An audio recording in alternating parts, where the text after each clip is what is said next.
Welcome to the TheoTherapist podcast, where theologically trained licensed therapists share health and healing conversations. Join our host, Dr. Trice Glenn, for conversations about real-life issues from both theological and therapeutic perspectives. Welcome to the TheoTherapist podcast. My name is Dr. Trice Glenn, and I am so glad you guys are joining us today. I mentioned a little earlier in our podcast season that I have 3 awesome digital marketing interns, and guess what? They're back.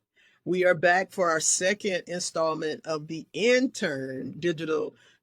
Digital Marketing Intern podcast. And so I'm happy to have Alyssa, Lauren, and Jada with me today. What's going on, ladies? How are you? Hi. Yeah, they've been with me all summer long. We've been doing so many awesome activities and marketing initiatives. We've been working on content. I have a journal series. They've been helping me pull together some great marketing videos for our journals. So if you see some videos out there that have to do with our journals or the things that are on our social media posts, know that it's these 3 ladies who are giving their time and dedication. And I'm a little bit sad because they're all preparing for what's next. We're coming to a conclusion of our summer intern, and this has been such a great opportunity for us. And that leads us to today's topic. Today's topic is one that we collectively discussed, and we wanted to talk about navigating that kind of back to school angst or jitters that comes up. We all at some point in our life have had to start again, right? Whether it was first day of school or whether it's coming back as a senior, and just what that means in different spaces. And sometimes starting a new year comes with a lot of different emotions. It comes with a lot of different feelings. And so I just wanted to give people who are right in the thick of it an opportunity to talk through that. So that's what we're going to do today. We're going to talk about navigating kind of those feelings and, sometimes that excitement mixed with anxiety of starting a new school year.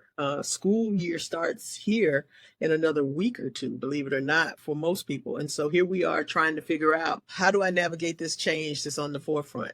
So that's going to be our guiding question, basically, is navigating change and transition, particularly around the school year and kind of what that looks like.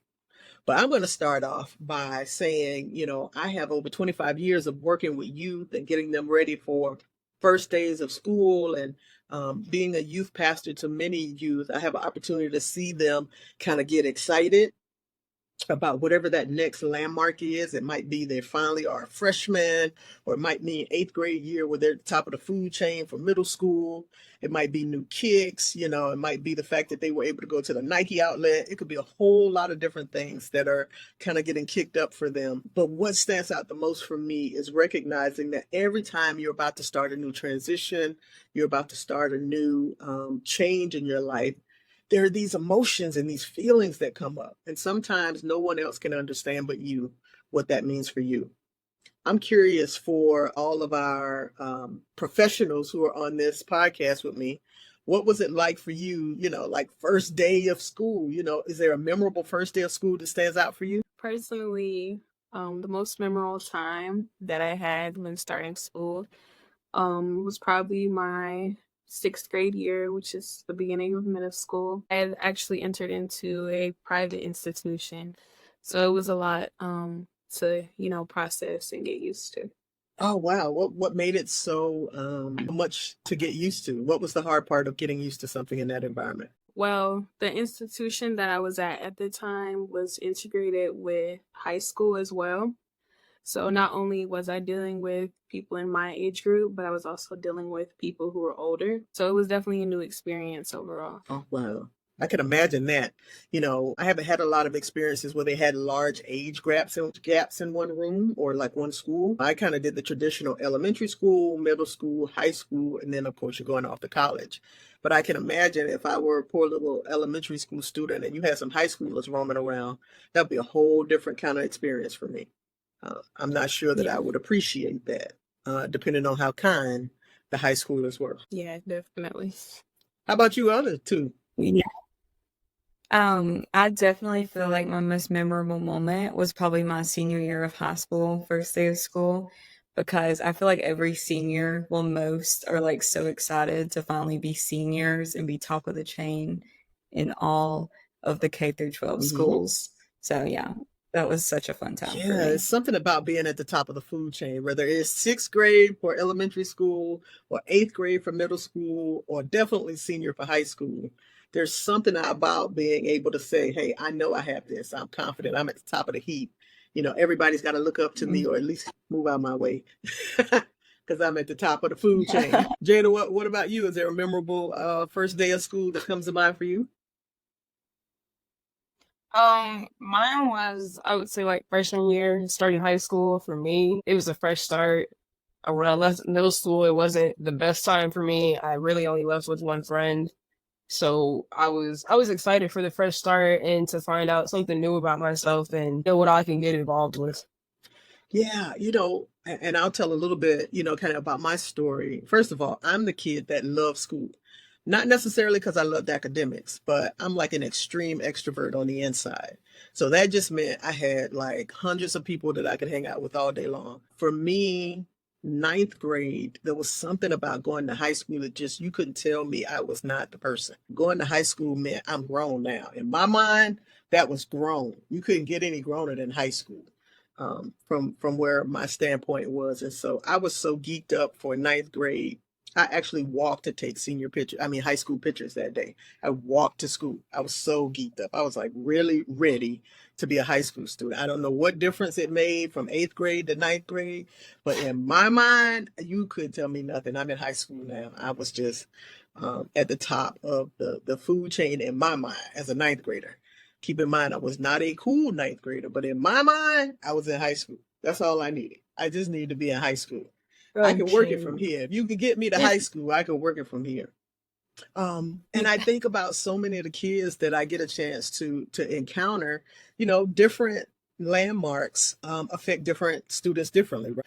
A kid may have been really comfortable with elementary school, but then middle school, is a little off-putting because in middle school, a lot of kids get off into cliques and they talk about each other. And, some of them have a hard time with puberty. And so different transitions sometimes spark different emotions in us. I think going to college, of course, you guys can probably relate to this. There's a little bit of insecurity going to college because now, I might have been smart in my high school. I might have been the smartest in my high school, but now I'm going to a place with all the smart kids. Everybody was smart. So I became average overnight. All of a sudden, now I'm in this place where everybody kind of has, something that they could, puff their chest up about. And so sometimes feelings are going to come up. Feelings are going to come up where you have to navigate either through some confidence issues, some self-esteem issues, maybe, depending on what's going on at home. Maybe there's some situations of frustration. I know one of the things that was big and still big is kind of making sure you got first day of school clothes. You got to be able to have new clothes and you have to have that outfit together. But what if there's some financial stresses at the house or your parents don't buy into that? Some parents are just like, you're going to wear whatever you wear and it still fits. Like that's your life. And so there are lots of different feelings, I think, that come up when starting this new school transition that I think we all should be paying attention to. Are there any feelings that you guys kind of tapped into, other than obviously some excitement that's memorable for you or some that you think are important for others to pay attention to? Yeah, I feel like nervousness is such a common feeling, especially going into my freshman year of college. I was so nervous because like high school, you're nervous, but like not as much as college, I feel like, because you're meeting so many different people. And then your classes in college they can have like 100 people in there. So I personally was so nervous about that. I tell this funny story about how, I'm from a moderate high school size. My whole graduating class was like 211 people, and I knew all 211 of them, right? My first class in college was an 8 a.m. survey class, like intro to psychology or something. It was in an auditorium that was freezing cold, and there were 300 people in this one classroom. I hadn't been in a room with 300 people other than graduation. And so here I am, and I'm expected to sit in this class and actually listen and pay attention and not be stunned by the fact that 300 other people in this classroom made it to this class with me. And I'm supposed to make an A in this with them. And I was like, we can't all make an A, can we? Like, what does this look like? It's a whole different reality, particularly when you're starting out in college. simply because so much is changing at one time. And that's not even counting the other developmental things that are happening with like new social groups, new environment, living away from home, all those other things that go with kind of going to college. But I definitely can tap into what you're saying, Alyssa. There's some nervousness that automatically kicks in, right? Yes, for sure. What about you, ladies? Well, personally, I was slightly nervous, but I was more excited entering into college only because I like the idea of meeting new people. Because the schools I've been to, it's always been kind of the same people over and over again. All right. Yeah, I like the opportunity just to, meet more open people and to experience different things, people, and, just different norms. Yeah, I think that was half of it. When you're like, I don't know about you guys, and this might not have been your experience in most of the cases, but for some people, you go to elementary school with a certain set of people, but middle school, they just throw you in with all these different elementary schools, and all of a sudden now you got all these new people you didn't know. And then you get adjusted again, right? And now you go to high school with pretty much the people you went to middle school with. But then when it's time to go to college, you start that whole process over again. Now I got people from all over the country and all over the world. And I've got all these new people that I have to figure out, okay, how am I going to interact with you guys? And let's not even talk about having to live with somebody you don't really know. Sometimes that's just another level. You're in my personal space now. That's a whole different level. But there is an excitement about getting to meet new people, right? There's an excitement that, hey, I might make a friend here. I might make a friend in a person I've never seen before because it's not my same old folks. That's true. What was it like for you, Jada? I was nervous. I was kind of if and an about it with me being in a whole different age group, I will say. So that it is, I had fun. It had its moments. It was good. It was bad. I tried my best, to at least try and fit in. Mostly everybody that was there, they've kind of been there since freshman year and on. And here I am, a transfer student trying to find my little niche and fit in. But I guess I try not to stick to too much of that age gap. I do try and, be around as much people as I could, but I just kind of found myself being more off to myself more times than anything and just studying. And there's nothing wrong with that too sometimes. So, and you bring up a really good point, Jada. Not all students are traditional students. Some students decide at different points in their life, either now I'm ready to focus and actually be a good student and head to college. And some people are on second careers and third careers, and they go back and they start college, at 30, 40, 50. And so it's still the new school jitters. It's still, I'm starting this new thing. I've got to deal with my own perhaps insecurities about whether I'm good enough or whether I can navigate this, or how am I going to navigate this? I've got to make new friends in this new environment. I've got to adjust to professors when that's not something I'm used to. So adult students, I think, add even another layer to that because you've still got all the demands of life and you're starting over again. And so, so many different, I think, emotions that can get kicked in. Excitement usually is right there, but there's always some, a little bit of nervousness and anxiety, sometimes sadness, at ending that last chapter. Yeah. Some people don't want to leave high school. They really are just like, I'm peaking here. This is my spot. I want to stay here. I hate to go to this next place where I may not, I'm going to be a small fish in a big pond. Whereas before, I had a whole lot of different identity things connected to where I was in that last place.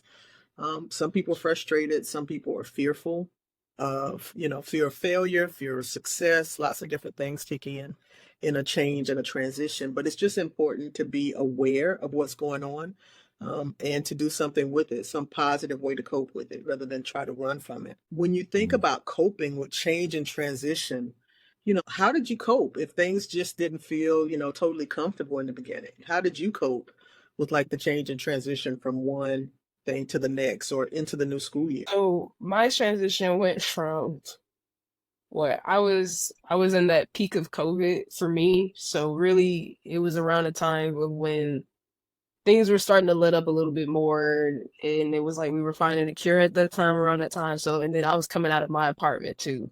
So I was living on my own with another person, transitioning into somewhere else where now I don't have a choice of where I live. I don't have a choice of who I'm rooming with. So it's like I'm coming out of being an independent adult to now being dependent back on my parents where I haven't been for a while, going to a whole new place, that was the exciting part about it. But for somebody coming out of an independent mind into an adult going back to a dependent mind, it was hard. Adjustment. It was a big adjustment. I had a lot of uncomfortable periods. Like I said, I found myself off to myself a lot of times. But I will say I was outside with everybody. I will say that was a lot to my roommate. That sounds like a coping strategy. That was to my roommate. Yes, I was very blessed to have her. And for as long as I did, I was very blessed to have her. She unfortunately had to go back home by the time I graduated last year. That transition, having somebody there and I guess being comfortable with them and then being off on your own and going out and pushing yourself to do those things that you used to do with that person. It was a big adjustment, but I will say it pushed me to be more assertive with myself and to really just be out there, even if it's just by myself. Yeah. Doesn't that make a difference, kind of who you walk this journey with? Particularly once you get into kind of the college years, it's a whole different thing. I think one of the things that most people don't really pay enough attention to is what happens when friendships shift and people come in and out of your life. And that tends to happen with transition. Somebody you might have been cool with last time, you're not cool with now. Or you're in a new environment and you don't have the people you normally would hang with. And you got to form new friendships and new bonds. All of that is a bit, it's a challenge. Anytime you have to begin new relationships or you're forced to kind of end some old relationships, that always weighs on us in a certain way. And we do have to find a positive way to cope with that. Because for some people, that's very anxiety producing to say, hey, I can't hang with who I used to hang with. Or, I'm a person, when I was in my undergrad, I think I ended up with 4 different roommates in the course of 4 years. It got crazy all of a sudden. Not crazy. It got hectic all of a sudden. It got, I remember those stories. It got hectic. My first roommate, it was somebody off campus and, it was a very hectic situation. And so I left that one and then went to an on-campus situation, and that person had some challenges. And so left that person. And then, I thought I had somebody else, and then they didn't come back to school. And then ended up with another strange person that just showed up in my room. And that person stayed for 1 year, and then her finances got wonky, and then she left. And then I got another new person. And it's just, constantly finding ways to adjust to change and transition. It's just a part of adapting and kind of being resilient in life. But we've got to find some positive way to kind of cope with the new changes that happen for us. I'm curious for you, Lauren or Alyssa, how do you cope with the change and transition processes that you find yourself in? I feel like the best thing that helped me cope from like all the change and everything, because I moved 3 hours away from home and I went to live with 3 other girls, but one of them were my childhood best friend. So I luckily knew her. And then one of the other random girls that I'd never met, we became best friends. Her name is Emily, and I now live with her. So I feel like a good thing came out of it because I formed a really good friendship from that. But it was also really hard from like moving so far away from. So it helped. And I'm going to pull out my therapist terms here. You had a transitional object. You had a friend that you'd already known that you were able to take into that transition with you. It sounds like that helps, right? Yes, for sure. I took my teddy bear to college. That's as close as I had. I luckily had my best friend. How about you, Lauren? Well, the biggest thing for me was to stay true to myself. I generally do like meeting new people, but my biggest thing is if I feel like we don't fit, then I'm okay with accepting that. So it's just very important to stay true to yourself and to do what works for you. I definitely think that's the key. Being true to yourself and making sure that you have an opportunity to check in with yourself, right? Like you're intentional to say, hey, what's going on with me in this? Sometimes we're not even paying attention to how many stressors there are until we feel overwhelmed. And then, of course, that's when it's kind of harder to navigate the things that we're dealing with. I'm curious, though, for someone who maybe is a parent that's listening or a grandparent, or auntie, and they want to support a student that's going through a transition, and maybe them like me, they've been out of school for quite a while, and so they're not quite sure what to do to support their student now. I'm curious what you guys think, since you are closer to Generation Alpha than the rest of us. what do you think would be some good recommendations or some suggestions for them to help a student that's going through the transition of getting ready to start? What is it that you would tell parents to help them, prepare their student for this upcoming new year? So the advice that I would give to parents who are dealing with transitioning children is basically I would just be supportive. I would recommend being supportive and taking time to hear your child out. So if they are experiencing troubles at school, then I would talk to them about it, and maybe try to work with them to kind of get them to where they need to be. Absolutely. Talking to them, I think, is the key. Being open to hearing those conversations. Sometimes it's that car ride conversation or that check-in, after that first couple of days of school, like how are things going, just to see if there are any mood shifts or changes. I think that's important. I agree. I feel like the best memory I had with my mom was our car rides to school. I was late every single morning, but we had a good time. We got in the car every morning and we always just had conversations. We didn't listen to music or anything, and we would just talk about my life and her life and everything. And I feel like that just made me feel so much better, her being there, because I cheered. So I went to school for almost 8 hours a day, and then I was at cheer until 6 at night. So we didn't really have that much time to hang out at nighttime, but in the morning, I feel like that helped me a lot. So just being supportive and being there to talk, I feel like it's really Right. And important. it sounds like being intentional to create spaces to talk, right? Yeah, that makes a difference. I think sometimes when we start with the natural, hustle and bustle of trying to get kids places and make sure you get to work and all these other things, sometimes those conversations kind of get missed, especially if your kid is like not a car rider, but your kid like rides the bus or something. I think finding intentional spaces at some point in the week to do a check-in. I'm a fan of a good Chick-fil-A day. Where we just go and hang out and talk and, shoot the bobo and figure out what's going on with you and how your week is going. Particularly that first couple of weeks, because there is so much change and transition. There's new academic levels, there are new friends. Sometimes the social groups have changed. Sometimes the pressures of that environment, are not going well for a student. So it's really important to do that check-in, I think. What do you think, Jada? Definitely, I definitely agree with definitely agree with Alyssa on creating that space. Definitely creating that space, because more likely your kid's gonna be active, one kid's not. Maybe. But you still want to be there for that person. Maybe. You just, it's always gonna be one or the other. So I always, have that openness, showing up for them, supporting them, regardless of what it may be. Even if it's something embarrassing to them, at least they have busted up the courage to do this. And the biggest thing that they would need out of you is either showing up. Biggest thing is supporting. Definitely.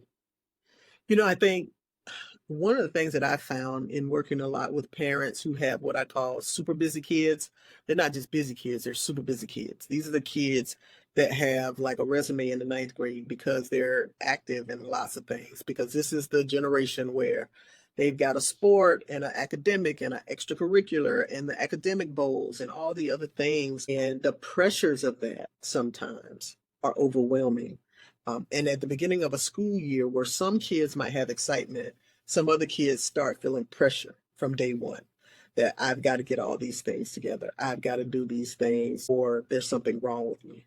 And so just remembering to be gentle with your students. If they need to ease into things, let them ease into things. I know there are lots of students who are very active, and particularly if they're doing something after school or extracurricular, that's going to be a stress and a strain on their academics. So just finding and creating spaces to remind them that they are not their academics and they are not their athletic sports and they are not their extracurriculars.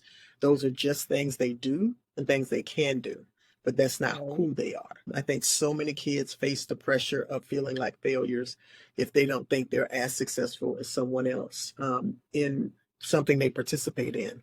We know comparison is the robber of joy. And so we have to be very careful with our students about creating spaces that say, hey, these are the things that we all have as responsibilities, but that's not who we are. You're a great kid. You're this kid, you're the kid that's humorous. You're the smart kid. You're the kid who loves and is compassionate. Like reminding the student that it's not about the things that they do, that determine their character, but it's who they are. I think that's super important. I think as students are beginning this school year, my hope and my prayer is that those that are closely connected to them, that either function as a parent or a loved one or a mentor, will be extra intentional. There's so much happening right now in our world and in our space that they'll check in with the students. And if the student is struggling, get them connected to somebody like a therapist, a support person. Even check in with the school counselor to make sure they have another layer of support to navigate through what's going on for them this year. You might imagine adults are dealing with a lot of stressors. Well, guess what? Things roll downhill. So kids are too. So make sure that you're being intentional with that. I want to thank my awesome intern panel today. I love being able to do podcasts with them. I might have to bring them back from college, just to make sure they come do some more. But this has been an awesome opportunity to have a dialogue with them and get their perspective, because they've had, nearly as many first day of schools as I have. And so I'm glad that I get a chance to have this conversation. Please make sure that you continue to tune into the TheoTherapist podcast. We have a lot of great episodes happening later on this year, so make sure you are paying attention. I also want to add one brief note. Our practice, Solace Counseling and Consulting, has a major celebration coming up in the month of September 2024. We will celebrate 10 years of empowering others to go further in the service of mental health and well-being. And so we want you to celebrate. We'll have some celebration initiatives happening this year. But we just thank you for participating and thank you for listening. Please like and share and follow. And you guys have a great week, and we'll see you next time. TheoTherapist Podcast, real talk at the intersection of theology and therapy. Check out Dr. Glenn's new journal series titled Brain Dump Journals for the Busy, available on Amazon. Visit our websites for more information at thetheotherapist.com or catriceglenn.com.